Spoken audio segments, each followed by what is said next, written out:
Bonjour à tous et nous voilà dans une nouvelle vidéo qui aujourd'hui va parler d'une question que j'ai posée sur Facebook et Instagram. Est-ce que depuis l'arrivée de l'enfant, votre couple se dispute plus régulièrement ou du moins s'éloigne?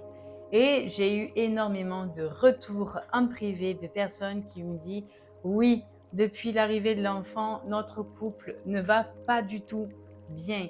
Notre couple s'éloigne, nous n'arrivons plus à discuter, nous sommes en constamment désaccord concernant l'éducation de l'enfant. Et c'est ça qui en ressort le plus, c'est l'éducation. Moi, la question que je leur ai tous posée, c'est: en avez-vous discuté de cette éducation avant la conception de l'enfant? La réponse unanime, non.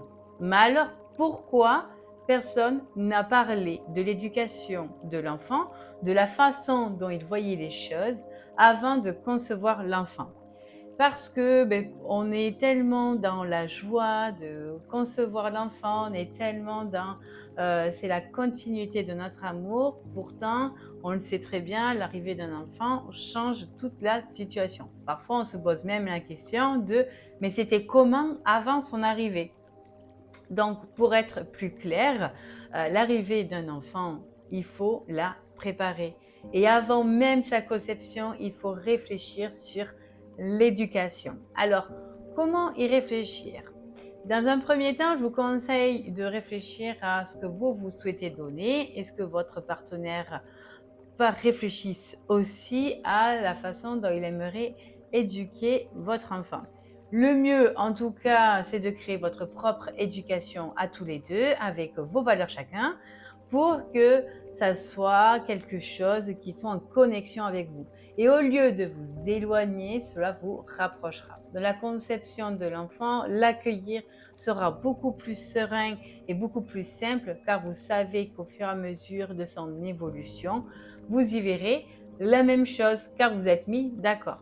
Bien évidemment, quand on essaye d'appliquer à l'âge où l'enfant commence à dire non, quand il commence à faire des bêtises et qu'il faut réprimander l'enfant, bien évidemment, on essaye plutôt de s'adapter à l'enfant plutôt qu'à l'idéal qu'on s'en est fait. Mais pour cela, c'est pareil aussi.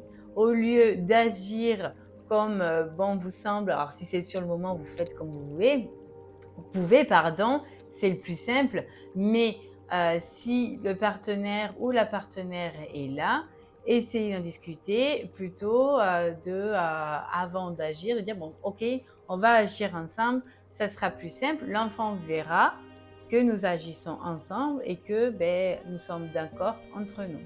Car actuellement, ce qui se passe, c'est que les couples qui m'ont contacté et qui ont tous dit oui, en fait, on se dispute, on est en total désaccord, ils le font devant l'enfant. Donc, ça veut dire qu'ils discréditent en fait l'autorité parentale de l'un et de l'autre, parce qu'il y en a un qui gronde, mais du coup, il se fait réprimander par l'autre. Et là, forcément, l'enfant dit, bon, en fait, aucun des deux n'a autorité sur moi, je fais ce que je veux, et donc, je vais continuer à agir ainsi. Donc, c'est pas vraiment une bonne chose car il faut vraiment se mettre d'accord sur le fonctionnement de l'éducation. Donc, essayez d'en discuter. Ne vous disputez surtout jamais devant les enfants, car comme je viens de le dire, au final, vous perdez toute crédibilité devant l'enfant. Au final, il peut se dire oh ben en fait, c'est qui commande? Est-ce que c'est papa? Est-ce que c'est maman? Non, en fait, là, il ne faut pas qu'il se pose la question. C'est les deux qui commandent, c'est les deux qu'il faut respecter. Les deux sont d'accord. Cela rapproche les liens du couple et de la famille, alors que si on est constamment sur le dos de l'autre en désaccord, au lieu de rapprocher le couple et la famille, on éloigne le couple, ce qui éloigne forcément la famille, qui finit sûrement par une séparation.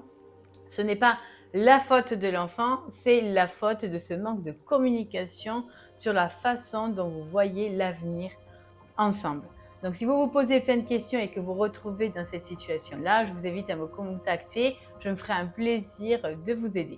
Je vous dis à très bientôt dans une nouvelle vidéo.